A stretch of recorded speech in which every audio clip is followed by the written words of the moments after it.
A gruesome scene unfolds in Lake County. Literally sent chills up my spine while I was driving. Deputies called to the scene and ambushed by gunfire. I said, this isn't good. This is going to be a bad, bad situation. Tonight, 9 Investigates brings you a side of the story you've never heard. And little did I know how bad it was going to be. The night of a deadly ambush, a sheriff's story. Sheriff Peyton Grinnell has never sat down with a reporter to talk about what happened that horrifying night last August until now. 3 of Sheriff Grinnell's deputies were shot. One of them, Bradley Link, was killed. Yeah, he talked exclusively with 9 Investigates' Shannon Butler. And Shannon, I was on the air that night covering this breaking news. The sheriff is still shaken by this 8 months later. You also covered it. It was terrifying to hear the gruesome details. Yeah, he really is. And he tells me the most chilling part of that night is the real-time radio transmissions as this all unfolded.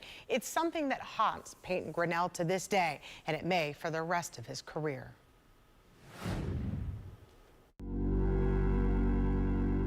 It's a night that I'll never forget, August the 2nd. It had been 20 years since the Lake County Sheriff's Office lost a deputy in the line of duty, and it's a day Sheriff Peyton Grinnell will never forget. Extremely difficult. No law enforcement CEO wants to lose one of their own on their watch, and you know, this is something that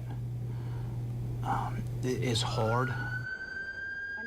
That night, there was a 911 call for a disturbance. Master Deputy Sheriff Bradley Link wasn't patrolling that area of Eustis, but he heard the call out and went anyway to help. He and another deputy arrived at this house and entered through the back of it. They were immediately met with gunfire.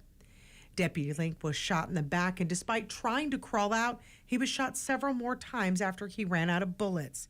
While he lay bleeding, negotiators pleaded with the family inside to let him go. Inside, the accused killers took control of his radio. I think what affected me the most is riding to that call, listening to the radio where one of our radios was compromised by an occupant inside of that home, and was telling all of us, all of the responding deputies, what had just happened, and that they were proud of what they did. Sheriff Grinnell still chokes back tears when he talks about it. The pain is still so fresh, and they see it every time they look at Deputy Harold Howell and Deputy Stefano Gagano. Neither men are back at work. They're still healing from those injuries, both physically and mentally.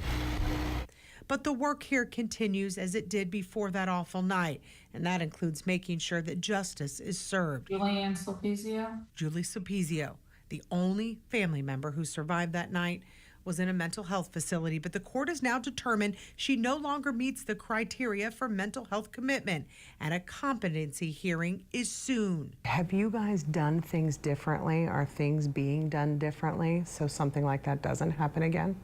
You know, we've had a lot of time to go back and look at the events of that night, and no, it was an ambush.